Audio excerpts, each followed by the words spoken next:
Hey there, Eurus here, and welcome to Community Life. Here we talk with the amazing humans from the community world about their life journeys and learn from each other. And today we have a conversation with Rebecca Marshburn, a great community expert and a big fan of writing letters and poems, who's been on the road with Sasquatch for 28 days and is sure that every story is a love story. So, hello, Rebecca.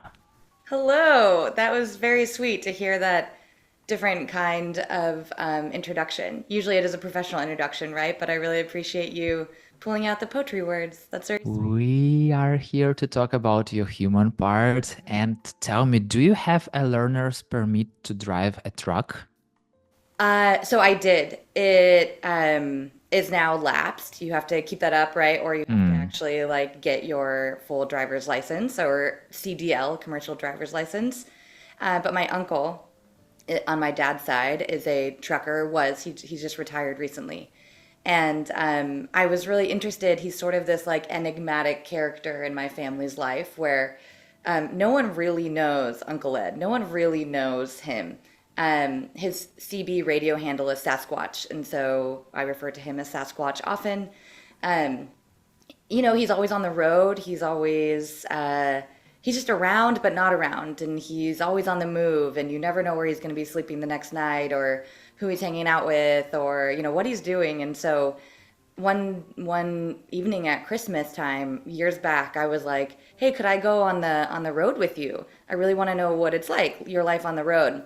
And he said, "Honey, if you get your learner's permit and you can drive a truck, you can come as long as you want."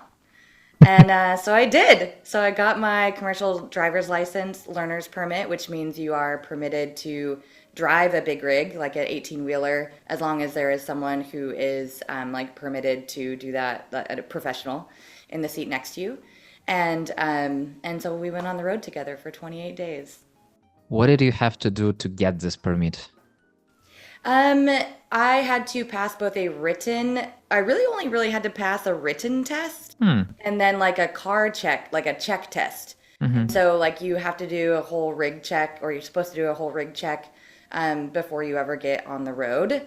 And so, you like take a baseball bat and you hit the tires to make sure that, they have enough pressure and that that they're not gonna, I mean, if a big rig tire explodes, it's quite different than a regular car tire.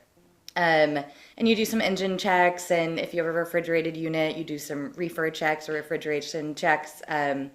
You check the locks on the back door, like there are just different things. And then, I must have taken some kind of driver's test, but I believe I drove like a regular truck. Like they did not have me drive an 18 wheeler at the Department of Motor Vehicles at the DMV.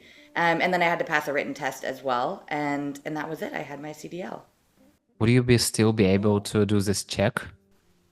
I actually, as I was describing it to you, I was like, I'm missing some stuff, and I think I'm adding some stuff. This was legitimately, I guess, I went on the road with him 9 years ago, probably, so I'm a little rusty. But I forgot to tell you, which I think is I think is very interesting, is you have to get a medical examination by a medical doctor. Hmm. And I asked them why, and no one could really everyone gave me different answers. But one of the answers that I got that I was like, okay, that makes sense, is they were like, we're worried if you have a heart attack, or if you're in bad, if you're in physical shape, that something might happen to you on the road, and that Yeah. big rig gets into an accident. It's very different. It can be very different, right, than if a car does. And so I'm like, okay, yeah. So I go to this medical examiner. I take this medical test, and I was like kind of nervous for it. I was like, okay, like I'm ready. Like I'm young. I'm healthy. I exercise. I don't smoke. Like I'm ready. And I go into the medical examiner's room, and the doctor is like, okay, stand on one foot. Okay, stand on the other foot. Okay, jump 3 times. Put the little thing on me. Breathe, breathe, breathe. You've passed. And I Wow. was like, really? That's it? It's a really great health check. I feel like, yeah, it shows everything about people. Everything. I am ready to get in that seat. I was like, okay, thank you. I can imagine how would they test people for being astronauts, like Right, right. maybe like do some push-ups and then, oh, you're ready. They're like clap three times. They're just playing like the Simon Says game. They're like put your both hands up, put your both hands down. You pass. You're an astronaut. Yeah, at least you can follow my commands. Yeah, Yeah, so yes. weird. So, did you drive your uncle's Kenworth 660? I did. I did.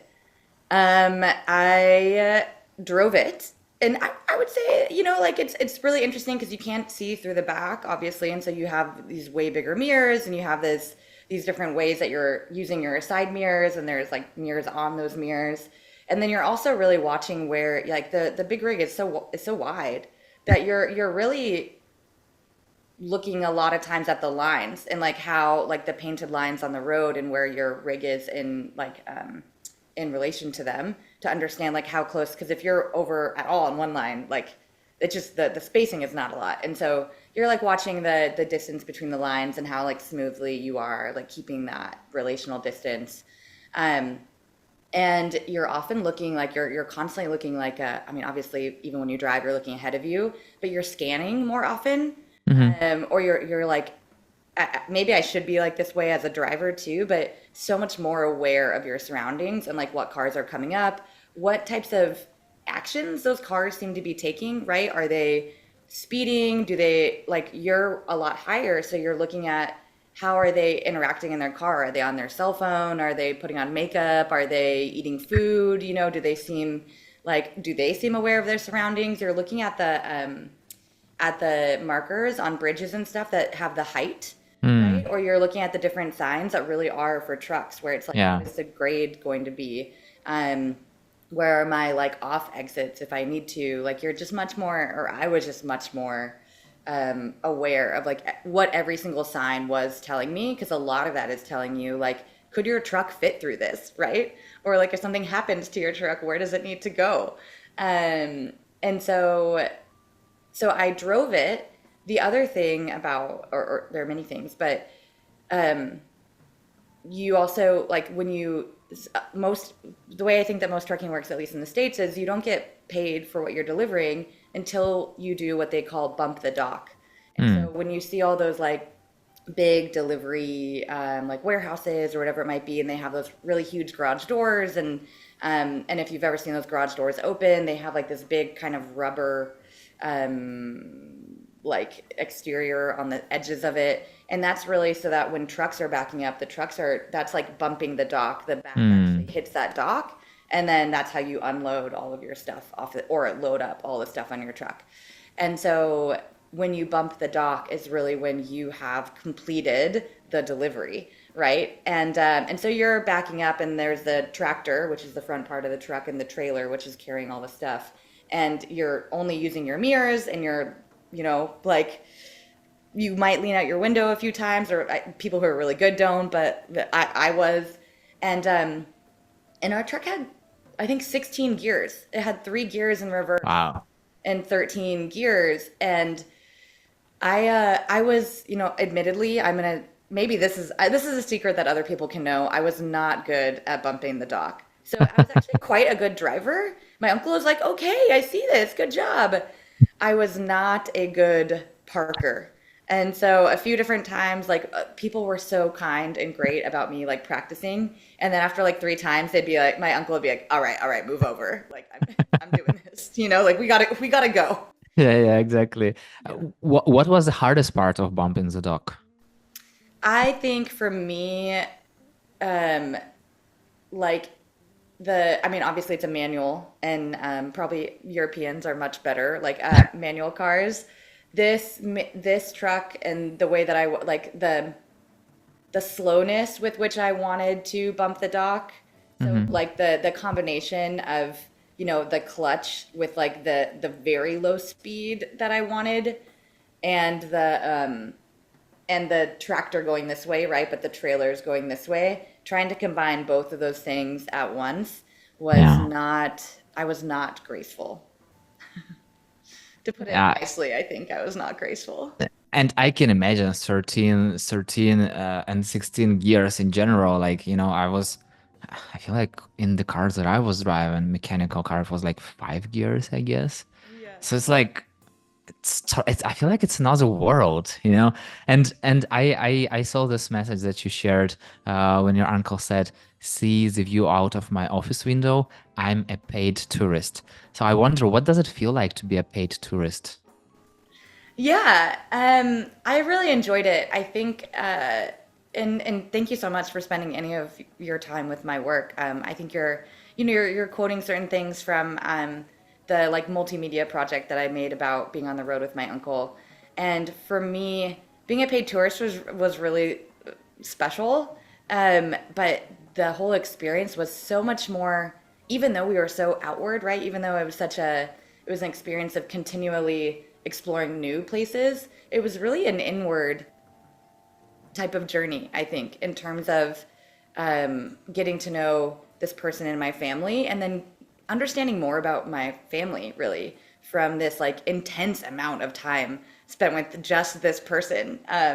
And so being a paid tourist was really lovely, but it's almost like I forget that part in comparison to like the depth, I suppose, of the experience with my uncle. And you know, it's a truck, and we're sleeping on the truck, and so there's just one big bed, and so you're like, "All right, uncle, like good night," and you both like kind of roll over on each other's side, and you're like, "We're family, love you."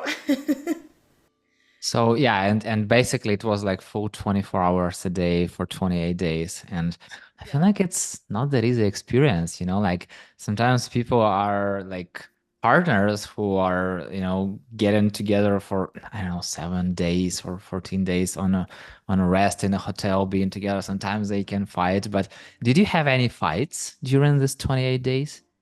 You know, so we didn't have any fights. My uncle's actually quite, or maybe you were able to get. He's really a wonderful storyteller, and that he also is a wonderful storyteller not only for the quality of his stories, but for the volume and frequency of his stories. And so I'm actually someone who is can be quite introverted, and it but it was easy to be on the road and like just watching the view and existing and I could be really quiet because if I was going to be quiet, he could just tell stories. And so he was happy either way, you know? And so when I needed to find that space of solitude, even in the truck, I was able to do that. I think so. We had a couple of days of home time as well. Home time is when you're back in your like what you would consider your home, and he Hmm. lives in Phoenix. And so we did have a couple days off of those 28 days. Um, and when it comes to fights, I wouldn't say we had any fights, but there were certainly, I mean, in that same project, right, I audio taped a lot of it.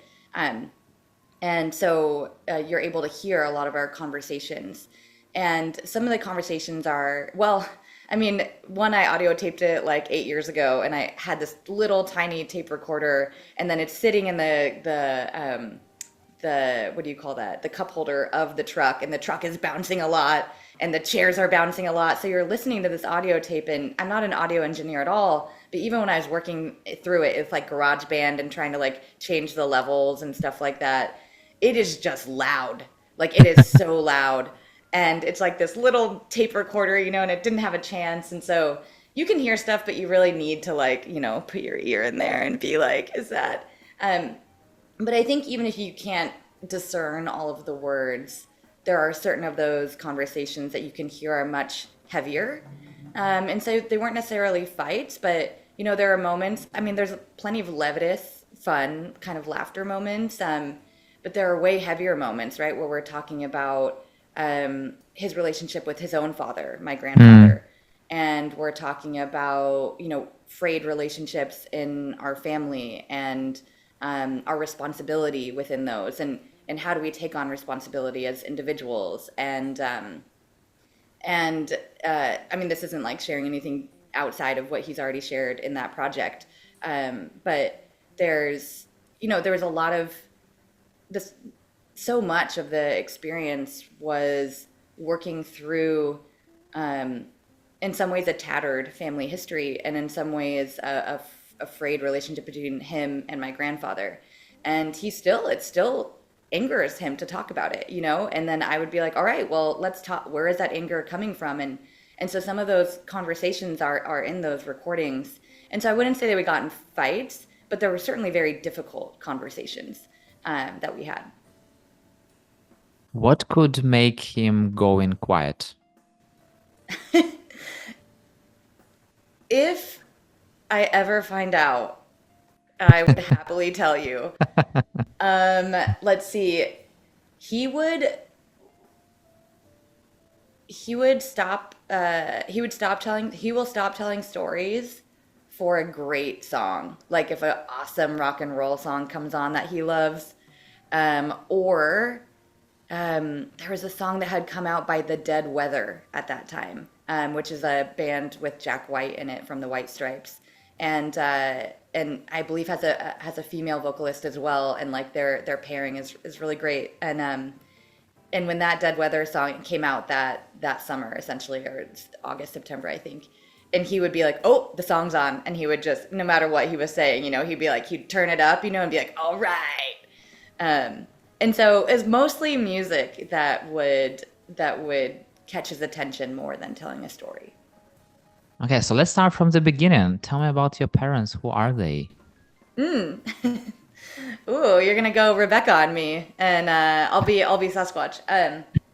My mother's name is Beverly Carey Marshburn. She has two kids, my brother and myself. Um, she is this small, small, small, petite woman, like 5 feet tall, um, and big personality. She's really special in the way that, I mean, I think each of us is unique human beings, but my mother is someone who, even now, you have to um, be really curious in order to get to know her more. Um, and you have to really like push, and hopefully like in a respectful way, right? But she's not just gonna like openly share something with you. You have to ask, and you have to be really curious, and you have to push. And I was actually just talking about this yesterday with my partner Bastion. I was like, my mom is someone who I still am learning as an adult, and there's something really special about that, and sometimes frustrating about that, but is also, I think, ultimately very special because each of us is like human beings with so many facets and so much depth, and maybe no one can know us wholly. And I think that's really fascinating. And then my father, his name is Russell Guy Marshburn. He is this like open, charismatic, vibrant, loud, funny, but very deep. Like he wants to explore philosophically, mentally, physically, emotionally, like how someone is, like when he asks, "How are you?" He's one of those people that's like, I truly want to know. Um, and so I often frequently was like, how did these two people get together? And what's so interesting to me is that honestly, my brother and I and all of us have talked, like our family is actually, my mom and dad divorced when I was 4, I think. But they were an amazing example, I think, of what respect through of each other, and respect for us, respect for each other, respect of the transition of their relationship. They were, I think, truly, I'm sure behind closed doors they had a lot more frustration than they showed. Or I know that now as an adult, but the way that they were able to respectfully partner in raising us, I think is exemplary. And or at least I think there are many ways to be an example, but I really appreciate the one that they set for us. And so anyway, yeah, I was like, how did they get together? Like my brother, we were like, we don't know. And honestly, at that time, I still don't quite understand how those two human beings got together. But what's so interesting is now that there are two grandchildren in the family. Both of my brother has two beautiful daughters, and when that happened, it was a magnet for both my mom and my dad, who lived in totally different places. They both moved really close to the grandchildren, so we spent a lot more time together. And and watching them now, like for my mom's 70th birthday last year, we went. I mean, they're divorced. They're still divorced. We went as a family to to celebrate my mom's 70th birthday, and my mom and my dad came, and we were sitting on this porch. We were watching them. They were sitting on this porch in rocking chairs, and we were like, it looks like they're married. Like it looks like this is their family together. And what's so interesting now is that they actually do seem like two people who could be together. Hmm. And I think it's yeah, it's been a really beautiful evolution, I think, for everyone. Yeah. Do they have other partners? They don't. They both have had like very long-term partners in the past, but they currently do not. No. Hmm. I know, right? Who knows? Who knows? Like it reminded me some movies that I saw, like when parents got divorced, but then like something happened, and then over time, oh, I don't why did we do this? Like and it reminded me this one of those stories. And I'm I'm curious, what did you recently learn from your mother? What did I recently learn from my mother? It's a great question. She, I don't know if this is recent, but I constantly relearn it from her. Is watching her with her granddaughters is really cool to see because I think it shows me memories that I forgot I had about how she was with me. Hmm. Um, and she's extremely, and I mean this in the best way. I've told her this before. I mean this in the most like respectful way. She's very shrewd. She's very listen, it's gonna be this way, and this is why, and I've thought about this, and like these are the consequences. But she's also very forthcoming about it. Like she's very communicative about that. And so watching her, it's a our my nieces are 5 and 3, I think, 6 and 3, um, and so watching her, approach this 6-year-old and this 3-year-old, this is very like clear. Like she's not like she doesn't do like baby talk. She just is very like, if you would like to do that, this is what's going to happen. You have choice one, choice two, or choice three. Let's talk about it. And like she's just so, and then she like sticks by it. She's like, if you would like to do that, as we have already talked about, do you remember what we talked about? And she'll get them to consent. They'll be like, yes, I Are remember. you sure that you are going to do this? Yeah, exactly. And so I just really value and appreciate her like principledness, and that she applies it to everything. If you're 3 years old, she's applying those principles, and if you're 30 years old or 60 years old, like she's applying those principles, and I really admire that about her. Why do you write letters? So okay, Yuri, have you heard the word epistolary or epistolaire, which I think it "lire" is the French word. I think it derives from French. I definitely heard it, and I feel like we have the same word in my language. And I can't be sure that I know the meaning of this word. I learned it, or yeah, I was introduced to it yesterday, which an epistolary or epistolarian is someone who writes letters. An epistolary is a Hmm. collection, a book that's written as a collection of letters. So I think Rilke, Letters to a Young Poet, that's maybe one of, or certainly one of the most popular epistolaries or book comprised of letters. I think there are many others out there, but his is quite well known. And why do I write letters? So anyway, epistolary. I was just fascinated. I was like, oh, there's like a term for like someone who writes letters rather than the letter writer. I was like, a letter writer. Yeah, exactly. Yeah. So I originally started writing letters when I was 18. I grew up in Orange County in Southern California, and then I went to school in Boston, Massachusetts, which is on the East Coast, the complete opposite side of the United States. And my friends and I, most of my friends stayed in California, and very few went to the East Coast, and none of them went to the school I went to. I don't even know if any of them ended up in Boston, really. Um, But anyway, so my friends and I were like, let's write letters. Like that sounds romantic and fun, and like interesting and, sort of like nostalgic. And so I started writing letters when I was 18. And then I realized like how much when I was 18, when I went to college as well or university, I also started keeping like a poetry journal.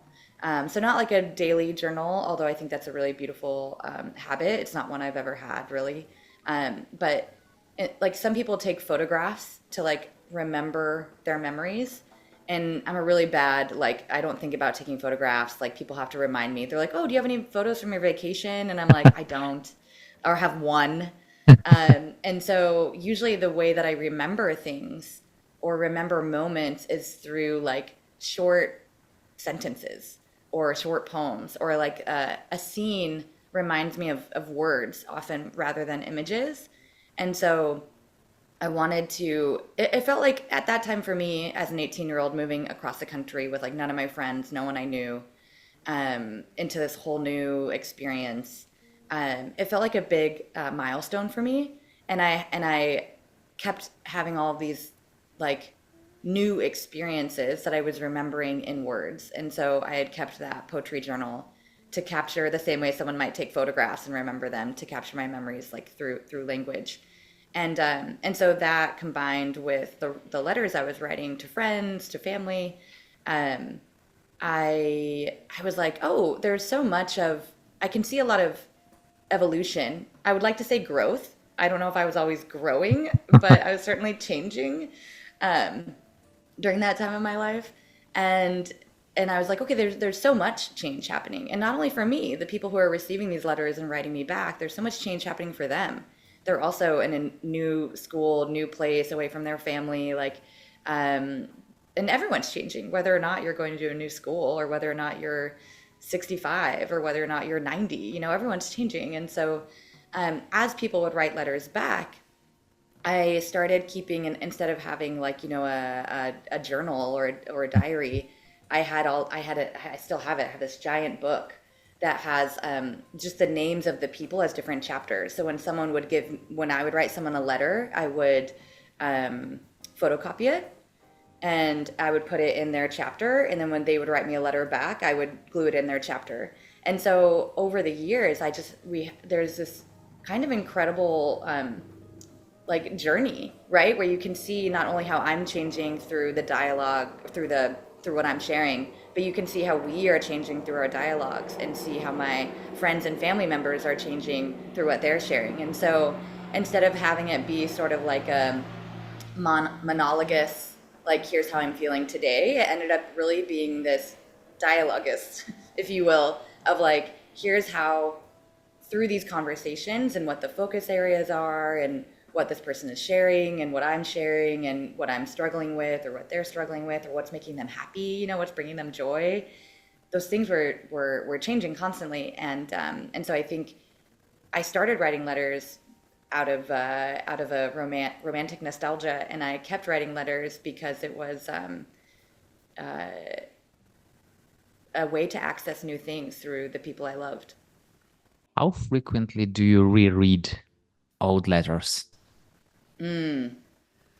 Like every time you move and you like find the box or the book, and then like you were trying to move for like, you're like, okay, I'm gonna pack this box in an hour. And then like 6 hours later, you're like reading a box of like, letters or like cute things from when you were like 12 or whatever it is. Um, I mean, every time I move, certainly it takes me like 3 times as long. But in terms of like all of the letters, like that giant book, I don't I don't return to them so often. Maybe once every couple of years, or if there's someone who's like coming in town, and I really want to access that memory with them. Um, then I think it's quite fun to like share together, going through our old letters. Um, but in terms of the book, the letters to my ex lovers, I revisit that actually quite a bit, because I still give readings on it, and and people will still find it online.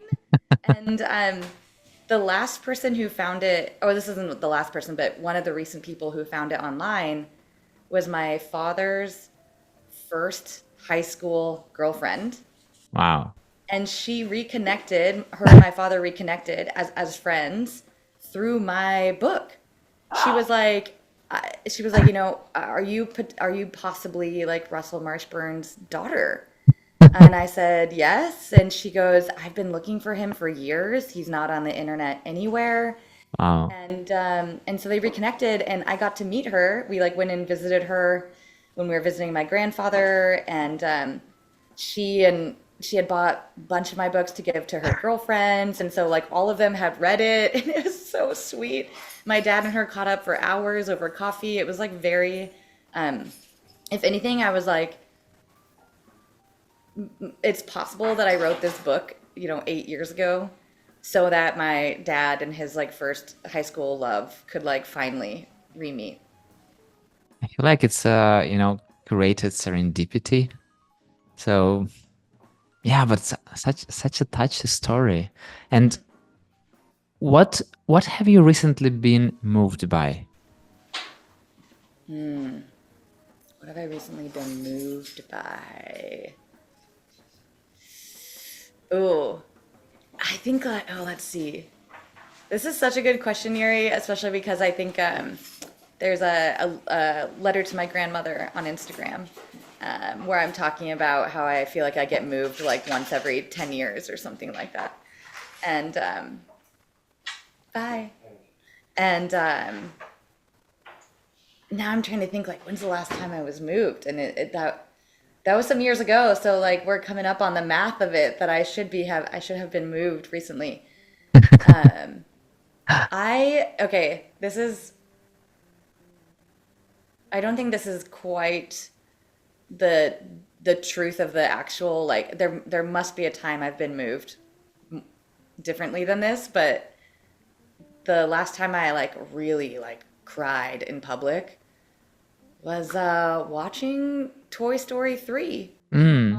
on the airplane. I was like, here I am, just like sobbing, and the story is beautiful. Um, yeah, so I think that's not like the answer that I would always want to give you, but I also either that or we could spend the next like 7 minutes like silently looking at each other while we contemplate the last time we were moved. Yeah. And I can really relate to your experience with Toy Story 3. And for me, it's like with many other cartoons because, for me personally, I'm not being moved by many, many movies, but cartoons or these animated movies are almost always making me cry. I don't know why, but they're such created in such a beautiful way that yeah. So I I totally understand what you're talking about. And what do you love the most about airports? Wait, I will tell you that, but will you tell me a little bit about you're obviously like so patient, so kind, so generous with your time. You are like elevating other people's stories, but can I ask you the last time that you were moved or the last cartoon that made you cry? I'd say this was this cartoon Elemental or something like that. It's like one of the latest Pixar cartoons. And it was a moment when like, parents of the main character were moving from their land, and their parents were so angry that they are moving that they didn't give their blessing to those people. And they left, kind of like on this high and sad note. And I was like, some people have some people are so biased, they want others to be always around them, and they don't want to let them go in such a way that they can even make feel others bad and sad. I'm like, Yeah. isn't it better to just, like say goodbye on a positive note and, then continue having your relationships over mm, time and I don't know, over the distance. And yeah, it was, like very, very touchy moment. So I'd say this one. I'd say this one. Yuri, I think about that a lot. I think about like And I wonder if this is like part of it that you felt when you were watching that, is I think about a lot this idea of like possession, that when we love something a lot, we want to possess it more, or that's our first instinct is to be like, I love this so much, it's mine. Like I need to keep it mine. And really, at least for me, I think the constant work and the constant exercise is about, if something or someone, or if it's to be loved, it's also to be shared, and it's also to be given its own, it has its own life force, it is its own being with its own complete set of like needs, wants, goals, path, like its own complete path. And while I think that because we love something, we want to hold it in closer, the like really the exercise is about making sure that the more you love something, the more you give it freedom to follow its own path, and that you support it in that. Um, and I think I don't know, like the older I get, the more my first instinct is to be like, oh, I need to possess this. And then my second instinct is like, you need to work even harder to give it its wholeness, its completeness as its own, its completeness as its own individual being with its own life force and its own, it's not out, it's so far outside of me, right? It's like, and so it's so interesting. I think that like part of, or what I'm wondering, I guess, is was part of what you were responding to, is that like that that desire to possess something rather than to be, to celebrate that thing has its own life force and its own path. And I really try to use the word community as less as possible during these conversations, but it's pretty much the same, as the people's journey in the community. Because, as a community manager, as a community, you want people to always be with you, but it's not the case. They go and they're here and they're not here, and it's totally good. It's pretty much the same. Everything's happened. Everything has its own time. Everything has happened for some reason, and yeah, just let it go, like in this another movie, let it go, Yeah, let it let it go. go. Yeah. Yeah. Yeah. So still, what do you love the most about airports? Ah, oh man, I love airports. I was always that person that like, if even as a child, right, when I was traveling with my parents, they'd be like, the flight's delayed by 4 hours, and I'd be like, yes.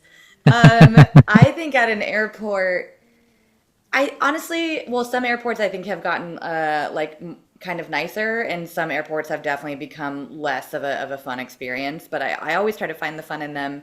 There's just so much light. It's like airports and freeways, I think, have a similar effect on me. Which, like, from an environmental and a lot of other points of view, urban design point of view, like, do I love a freeway? No. But in a very specific way, do I love a freeway? And an airport is that it's this idea that so many stories are passing by each other, and like it's like it's so fascinating to me to look at either the cars on a freeway or people in an airport, and I can just sit there for hours and be like, I wonder who that person is, I wonder where they're going, I hope they're excited to be where, to like be about to be where they're going, are they coming back from a place, how is their heart, do they need a hug, is it sad, or are they happy, are they going to go celebrate something, are they on a business trip, do they get to stay at a nice hotel, like there's all these like things where there's so much life packed into these places, and what you share in that moment is that everyone is sharing the same thing, that they are all in transit, everyone is in transit somewhere. Yeah. And it's like wild that it might be that the only thing that you share with that person once in life is this fact that both of you at the same time were in transit somewhere from the same place. And I think, like, when I think about that at a, when you scale that out, that is like life in general, right? Like, we're all kind of in transit, and like how might we all take a step back for a moment and really just be like, wow, we're all here together, and we're all doing something, and we're all going somewhere, and we all have a story. And I think it's truly like, I could just spend hours, days at the airport. Are you mostly a spectator, or do you have some conversations too? I'm usually a spectator, but I have definitely, I mean, like, so my partner Bastian, we met at an airport in Prague. And so obviously I have some conversations sometimes. And yeah, now we live together in Los Angeles. So I certainly have conversations at times. I'm usually a spectator or, yeah, an observer, a spectator. I like to wave and like I like to acknowledge people if like, but I'll also be that person that like I like to make little art in airports or like Hmm. see if someone will notice it. And so, for example, I'll like paint a face on a coffee cup and then put the coffee cup like on the moving walkway and then see if people like notice it as like the coffee cup is like watching people as it goes by, you know? And so so I think I participate in ways, but I'm not, it's not always like verbal participation. It's more like, how do we take this environment that we all happen to be in right now and like do something, you know, noticeable or out of the ordinary. So like ultimately, I love the job I have now, absolutely, but one of my like dream jobs is to be that person that curates the art at the airports because I think they're amazing. I'm like, whoa, you get to have like a little museum installation in this airport, and I'm like learning Yeah. stuff, and you there's local artists, and yeah. I have some previous guest question. Who in your life makes you feel most seen and why? Who in my life makes me feel most seen? I mean, my childhood best friend, Alexandra Noel Reams, or actually McKinnon now. Sorry, Alex. McKinnon. Her last name is McKinnon now. I think there's no one I've experienced more life with than her. Even through our families, like it's just. I think that there is a level of communication that we have through like you know, half of a look or like just a noise that one makes or like a tilt of the head where the the depth of our understanding and our willingness to really debate like really challenge each other and the knowingness that it comes from even when like there are times where we disagree and we will continue to disagree and we just disagree um, but it comes from this foundational place of like love and respect, and that's something that's never questioned, even when we've had to have like very difficult conversation. I mean, we met when we were 9, and so we've known each other for like almost 30 years. Um, that person, yeah, I think if I don't know if seen is true, but like in terms of who knows me the most, my mom Hmm. would probably be mad. She's like, I'm your mother. I know you the most, which is honestly true, probably in a lot of biological ways too. But yeah, my best friend, yeah. Now, Rebecca, have so much more questions, and I wish to have the sky as a limit to our conversation, but time is a limit. So let's jump to the rapid fire questions. Oh, rapid fire questions. Okay, I'm ready. To tell a story or to live through a story? To live through a story. To live through a story. Handwrite a letter or type a letter? Handwrite a letter. What are your favorite color and song? Favorite color is the color on the back of a seashell that has like that purpley hue. It's sort of like this royal ocean purple. Favorite song is a really tough one. But I will say that the last song I saved was Everywhere by Fleetwood Mac. If you were a superhero, what superpower would you have? To understand when anyone needed a hug. Who do you learn from? Name just one person. Yuri, that's me. Name two people whom I should definitely reach out to and have this conversation with. Ooh, okay. I'm gonna try to name people who I've already seen some of your conversations. So people that have you had this conversation with Demario Bell? Yeah, but it counts. Okay. Oh my gosh, I love Demario Bell so much. And let's see. Oh my gosh, there are so many incredible community leaders. Have you had this conversation with um, Erica Finley? Not yet. Cool. Got it. Ask it forward. It's like pay it forward, but with questions. So ask a question a future guest will have to answer. Okay. I'm so curious because I want someone to interview you, Yuri, in this way.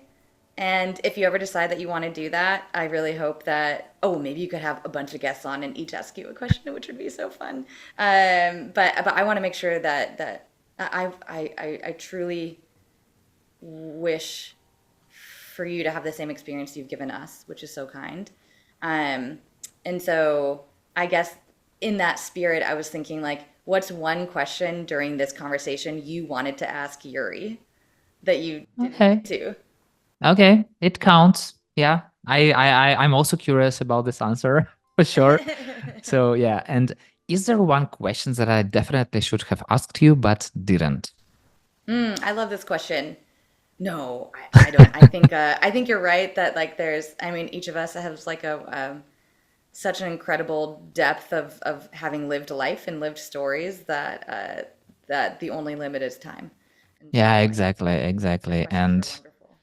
yeah, and I still have so many to ask. So we'll definitely go for the volume two. So get ready one day. It will continue this conversation for sure. And yeah, Rebecca, I know you as a community professional, but I didn't know you as much as a human. And you're an amazing human. And I'm super happy that we had this conversation. And thank you very much for so openly sharing your story. A little bit, a little small part of your story, but still, it feels like a breath of fresh air. So thank you very much for sharing that. Thank you so much. It's true honor, and thank you for allowing me to relive these parts of my story. It's really I'm grateful. I'm moved. I'm slightly moved. Oh, so here is what There like we the go. recent. Yeah, yeah. Now I will remake that question. I will put this part. Okay, I'm kidding. I won't. So yeah. Okay. Thank you very much and see you in the community world.